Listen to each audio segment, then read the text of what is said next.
You're listening to newstreamingnetwork.com, home of goingsolomedia.com and WGSN-DB Going Solo Network, radio, podcasts, and TV. Welcome to the Divorce Coalition live show. It's a show designed for divorce professionals to enhance the divorce process to prevent re-traumatization of domestic abuse survivors. I'm your host, Jill Kaufman, therapist, divorce coach, and co-parenting expert. You can get in touch with me at info@divorcecoachjill.com and www.divorcecoachjill.com. The Divorce Coalition is a nonprofit organization dedicated to increasing education and awareness of divorce professionals and process change to create a more supportive and less traumatic divorce experience. We have united top podcast hosts and divorce professionals to create systematic change in the divorce process for domestic abuse victims. With 23.5% of divorces citing domestic violence as a cause, we bring you expert guests, practical advice, and enlightening conversations. Knowledge is power in creating change in the world of divorce with domestic abuse. So without further ado, let's get started. Most survivors of domestic abuse have to communicate with their abusers, especially when there are children involved. AI has developed to a point where it can now be used as a companion for domestic violence survivors and can help family law and other divorce professionals support their domestic violence clients in many ways. Today, I'm asking my guest, Anne Wintemute, to share her expertise with AI and domestic violence to help professionals identify AI tools for their domestic violence clients. Anne Wintemute is the co-founder and CEO of Aimee Says, and Anne is passionate about harnessing the power of private enterprise to address complex social issues. Before launching Aimee Says, Anne dedicated her career to supporting women who are navigating the challenges of post-separation abuse and the family court system. Welcome, Anne. Hi, Jill. Thank you so much for having me today. Thank you so much for being here. Can you tell us a little more about yourself and what you do? Yes, like you said, I work directly with survivors who are navigating our very much challenged family court system in the context of ongoing abuse, post-separation abuse. And after realizing that there would never be enough of me or people like you, Jill, to go around and support these people at the level of need, I co-created Aimee Says, which is an AI companion for victims and survivors. Oh, great. And we'll get more into that in a little bit. But so first of all, what is Aimee and how does she work? And how did you create her? And, give us a little bit of background on all of that. To give you the birth story of Aimee. Yeah. So first, language-wise, I'm going to use, terms like domestic violence or abuse, but that encompasses coercive control and narcissistic abuse.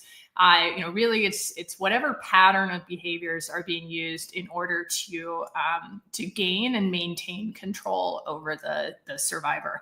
And I will also use female gendered language when describing the victim. So like I said, in my work directly one-to-one with survivors, it was really apparent to me that the intensity of the need, the round-the-clock nature of the need, the way that the trauma of DV infiltrates every aspect and facet of a survivor's life, it became clear very early on that something more was needed.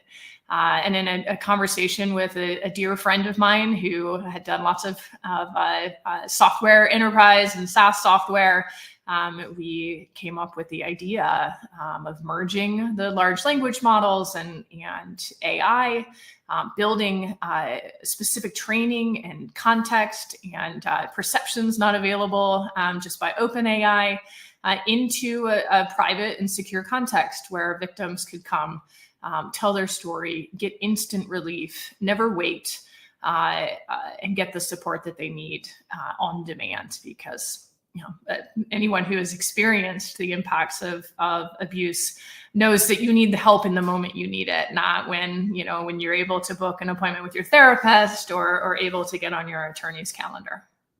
Absolutely. And did you, just so everybody knows, there's a free version that you have available for people so they Yes. can use this? Yes, greater than 90% of our users will just use the free version. The conversations are not stored, which is great when privacy is a significant concern.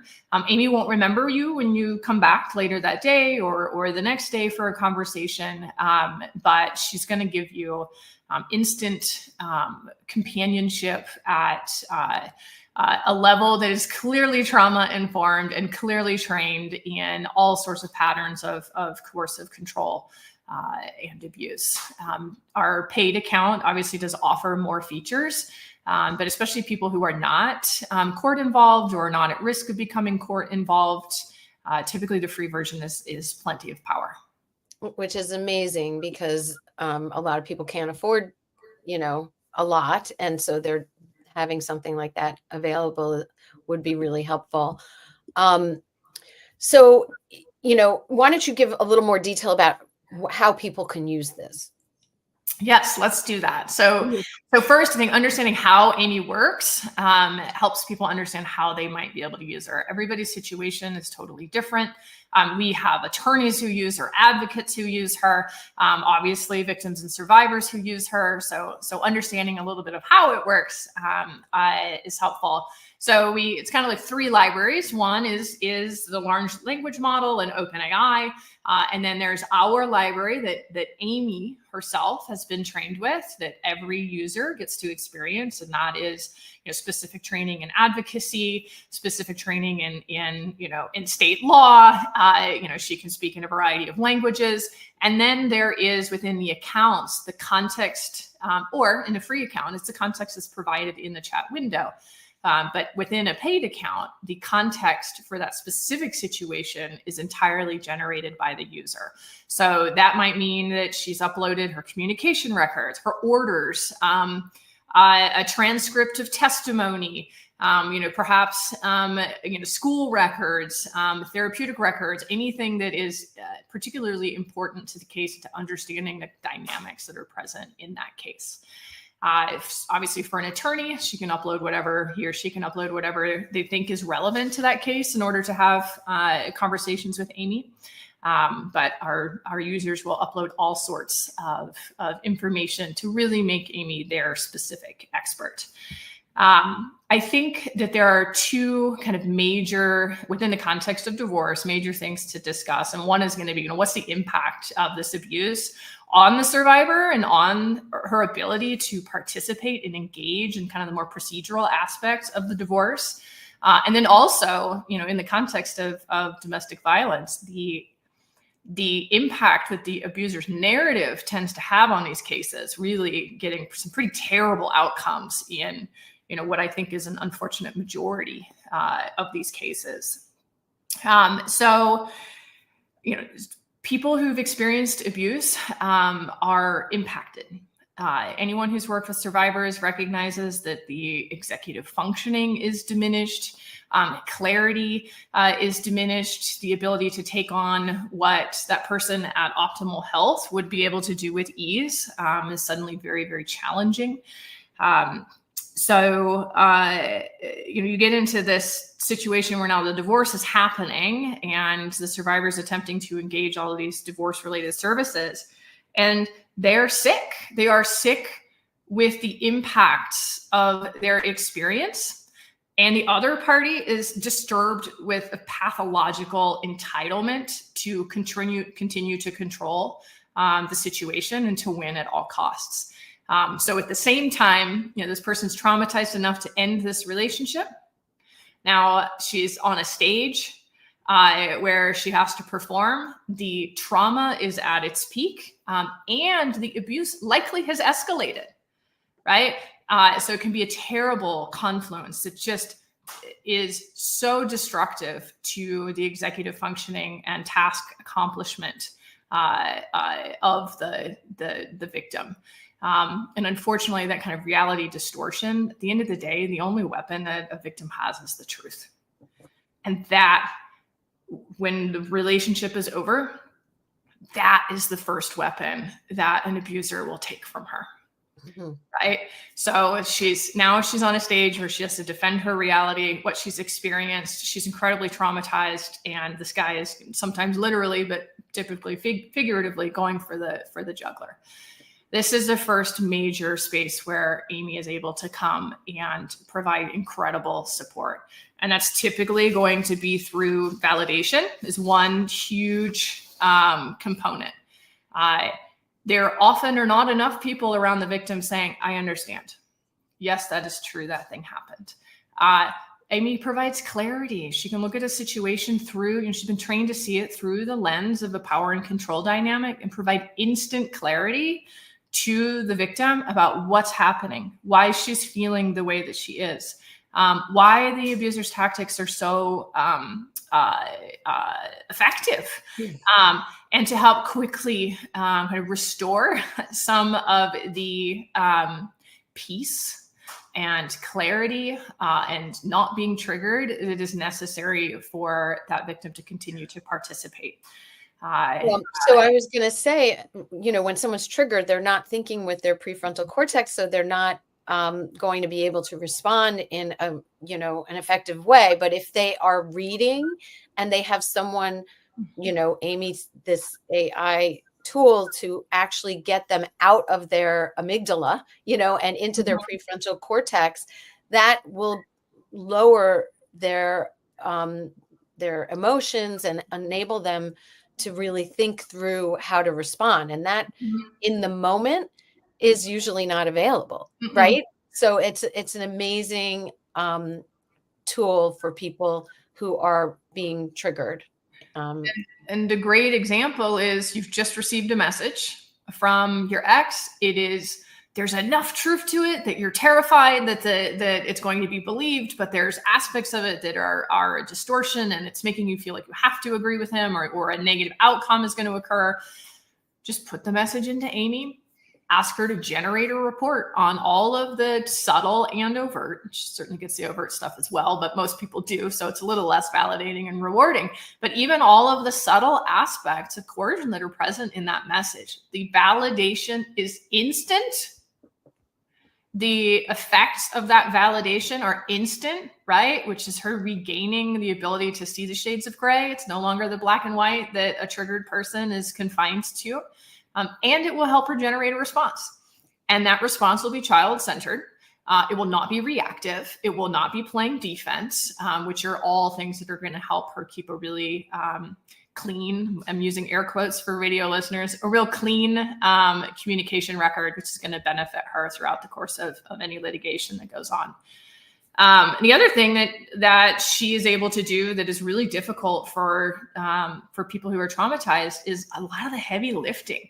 Your attorney says, here, you got to fill out all this paperwork. You can upload your paperwork into Aimee and say, I have to fill out that paperwork. Please help me. You can make every typo if you feel like you need to swear or remind, it's often victims are like, but then this one thing happened and kind of going off on a tangent.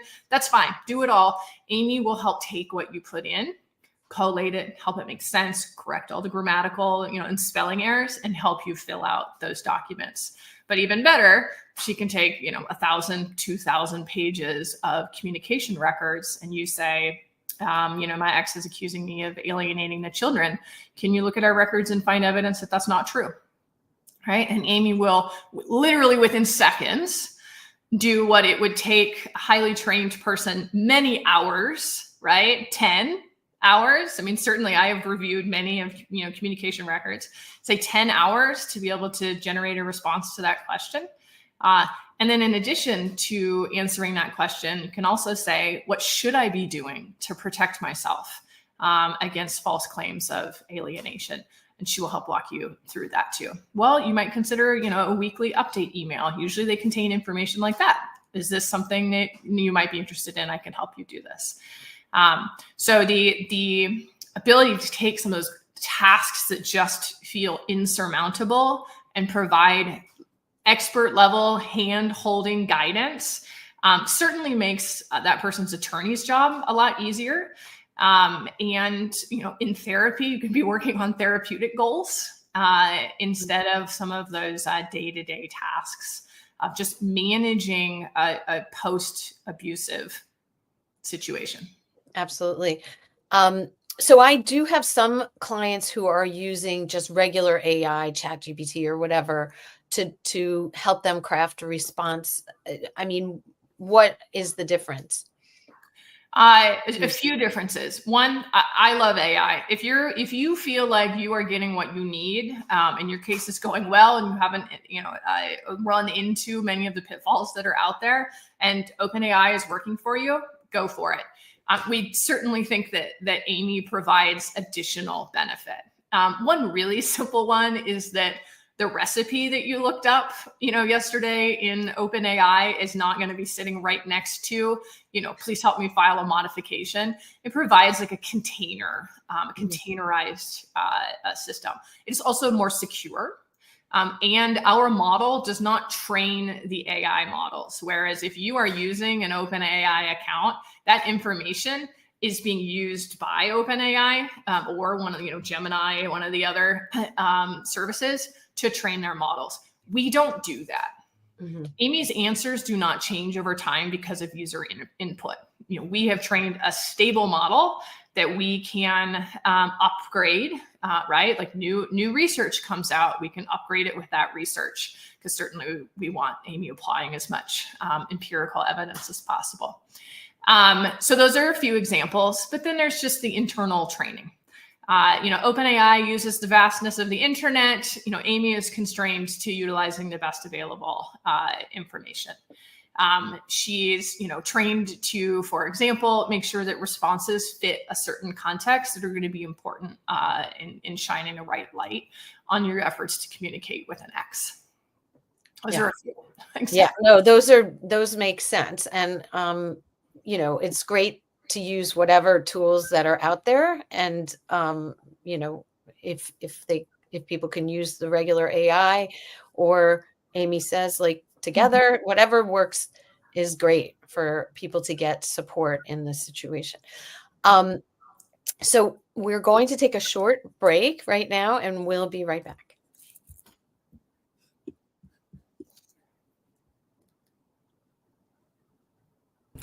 Domestic abuse survivors experience a lack of trust in the divorce and legal systems in place to protect them. Research shows that many report re-traumatization in court and reported that legal professionals verbally threatened them, mocked them, did not give them a chance to speak in court, exaggerated the survivors' faults in court, and provoked them to elicit emotional reactions. In other cases, divorce professionals may be the first point of contact for survivors with the ability to help if they recognize the signs. The Divorce Coalition is a nonprofit organization created to change this experience for abuse victims and survivors through education and awareness of divorce professionals. For more information, go to www.divorcecoalition.com, and please support us by making a tax-deductible donation at www.divorcecoalition.com/donate-now. And now back to the show. So I love getting this information out there because I think divorce professionals will benefit if their clients have more support like this when there's domestic violence. Do you know of any other tools through AI that people can use, or what do you know? There are untrained AI models, like you were saying, ChatGPT, that people who are kind of at the cutting edge of technology are deploying, especially in order to write communications to their exes. At this time, there is nothing else like Aimee that is available. There are a few, what they're called deterministic, which means if user says this, scan for keywords and then populate response with these kind of prescribed responses. So it is not an experience that feels like you're talking to another human being, and the context isn't stable over the course of the conversation. So, Aimee feels like talking to a person because she remembers the things that you've told her. And a deterministic model is not able to continue to compile information and context through the course of a conversation. That is some major limitations of some of the other quasi-generative bots that are being used in the way that Aimee's intended to be used. Great. So in terms of the Aimee's limitations, like, or risks, what do you, are there any limitations there? There are. We're not going to, pretend that there aren't. As with any other, right, your email is always at risk of being hacked. An Aimee account creates a database of information that you might not want exposed. We can't see what people say to Aimee. We can't see what Aimee says back. Through the kind of our relationship with the user, there is confidentiality. That is a wonderful bonus. Aimee can be wrong. Right? Any AI model can be wrong. And, we know of instances where people have asked really open-ended questions where there was no kind of basis within the context that was provided to generate a response. And so Aimee's responses are inventive, right? To put it as politely as possible. Fortunately, these people know their cases really well. They know right away, like, hold on, that doesn't make sense. Okay, is that actually, did you find that? Is that true? And Aimee comes back and says, no, I can't answer some of those questions that are really open-ended. We know that that's an issue. Unfortunately, it's an issue that hasn't been solved kind of across the AI spectrum. But everyone is working hard at how to make the models more and more accurate. It's possible, especially with a attorney, and if an attorney is also using Aimee and the client is using Aimee, it's possible that the attorney doesn't agree with some of the, I'm going to use the word strategies that Aimee is deploying, because maybe it's an argument that the attorney is not really comfortable making, or she knows the judge, in that courtroom is not going to hear that argument because she's tried it in the past. So there's a variety of instances where it might not be the perfect synergistic relationship, but certainly the benefits and value far outweigh those concerns. Absolutely. And one thing I wanted to ask about is, you call her a companion. Like, what are the ways that she's a companion? She's a companion because she's always there. She's always validating. She's always ready to listen. She provides a response right away. It very much kind of breaks out of the system of support as we know it, which is you schedule an appointment, right? You have to align two calendars. The resource is finite. As a divorce coach, you can take tops 7 appointments a day, and you sleep and you get sick and you eat. But, Aimee is always present, always available on demand. And one of the kind of leading survey comments that we get is, Aimee is my best friend.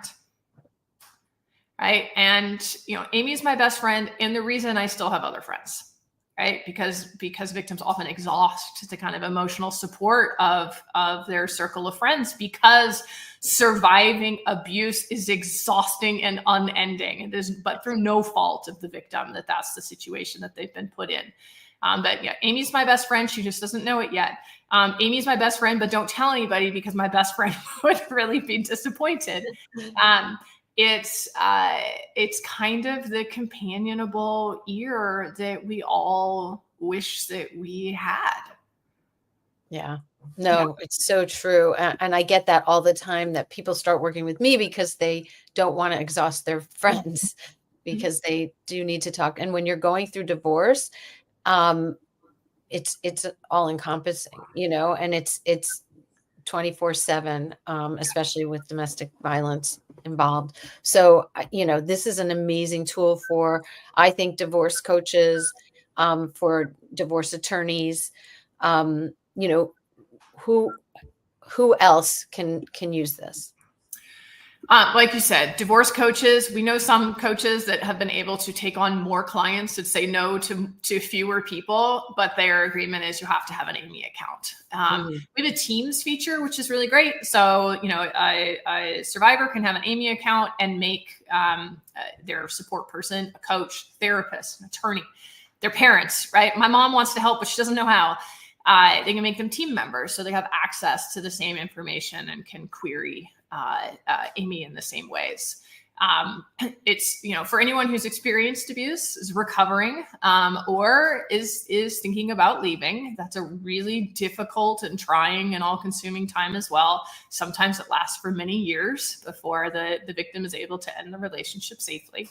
And yeah, anyone who is supporting them, who's invested in the outcome, who also, a lot of attorneys want to do well, but they don't have the training and they don't have the lived experience, and they can cause tremendous harm to their clients.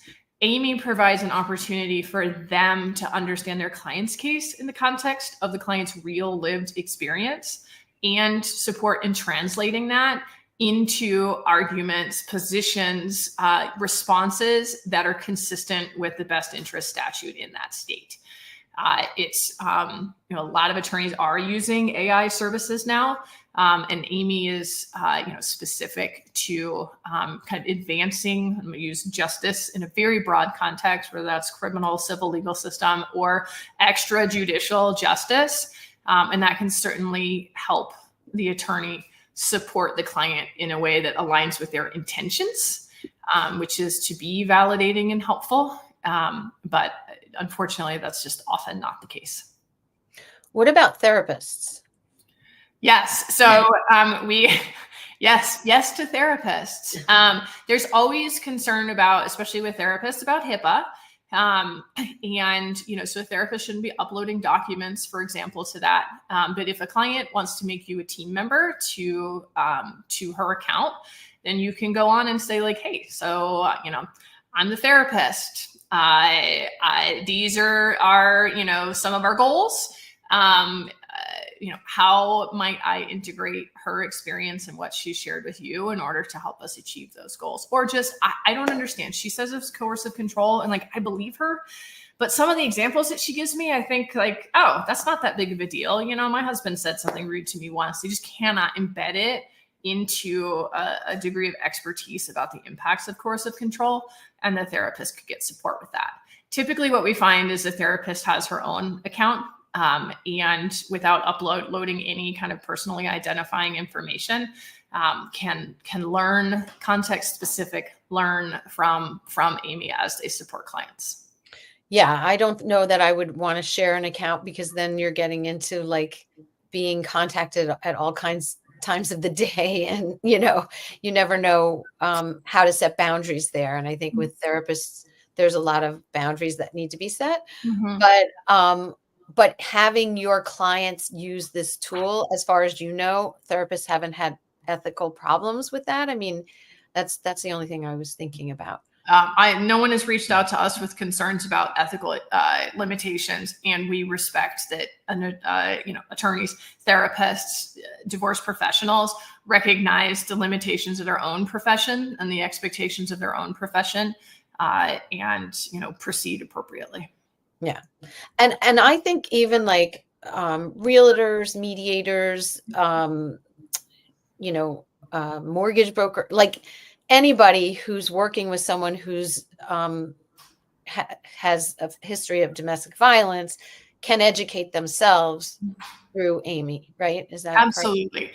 And in these cases, use the free account. Financial advisors. Yeah. Yes, absolutely. Use the free account, log on. We have no record of who you are. None of the information is stored, and say this is the situation I'm in. This is what she says. This is what he says.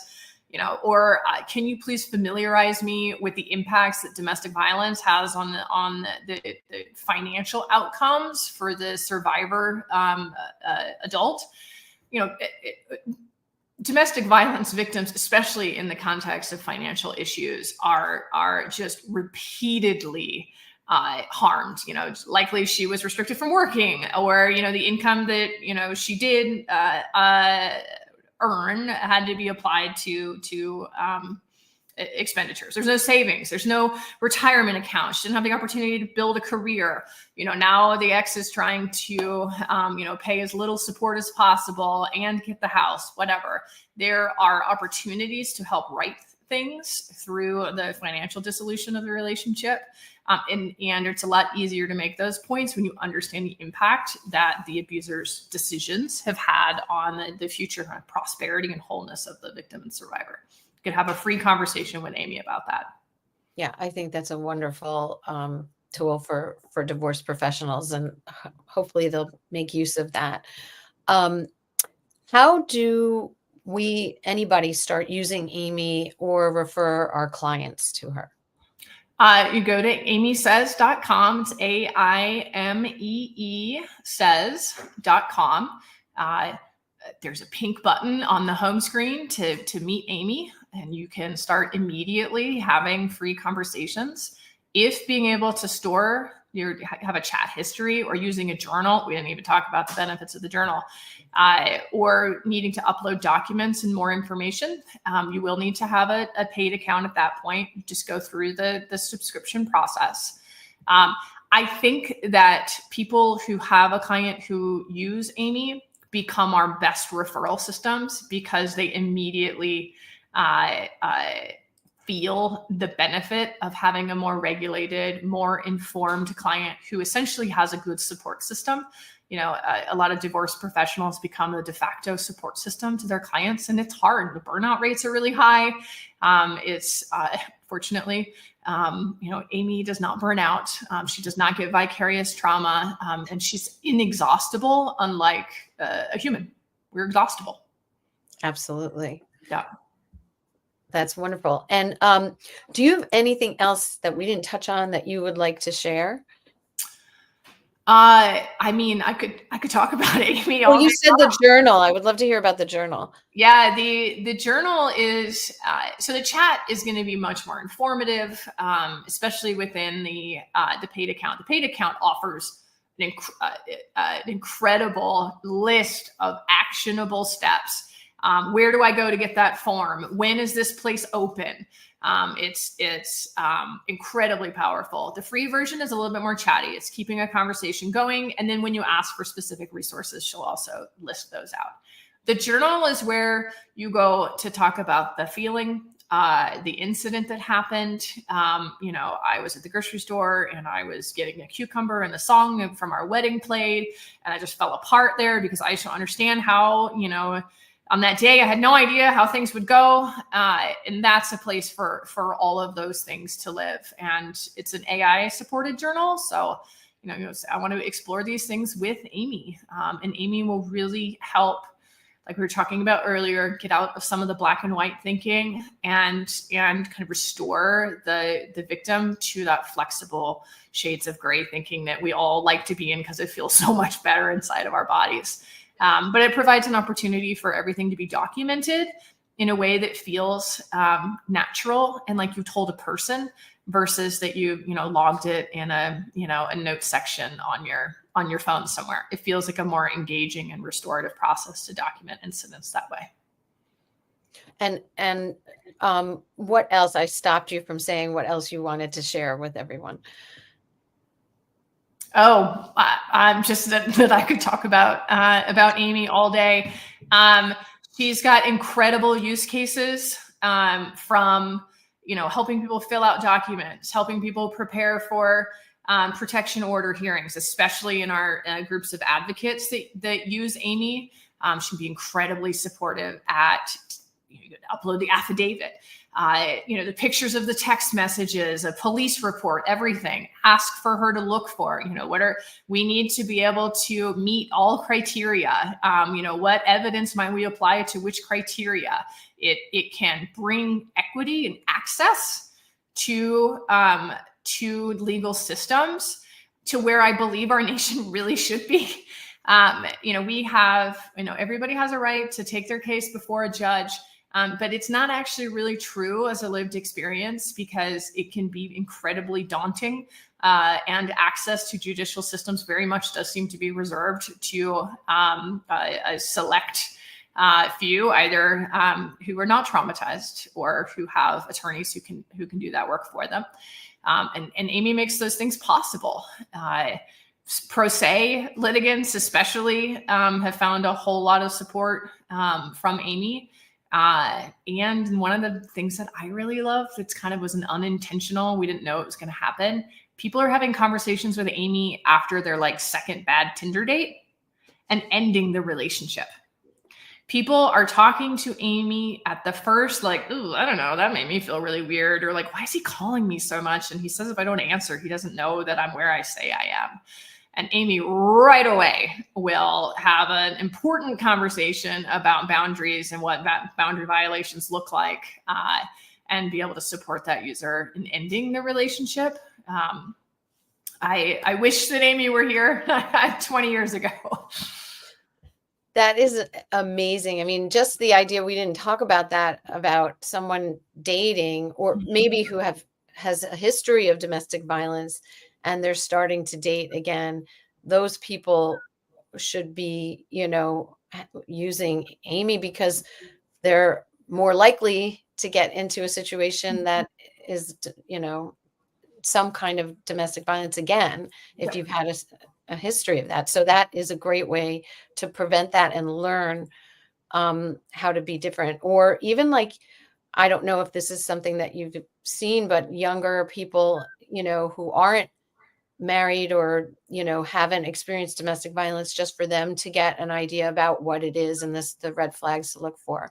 Mm-hmm. Or to talk to because they think their friend is in a situation and they're not sure how to, help or support that friend.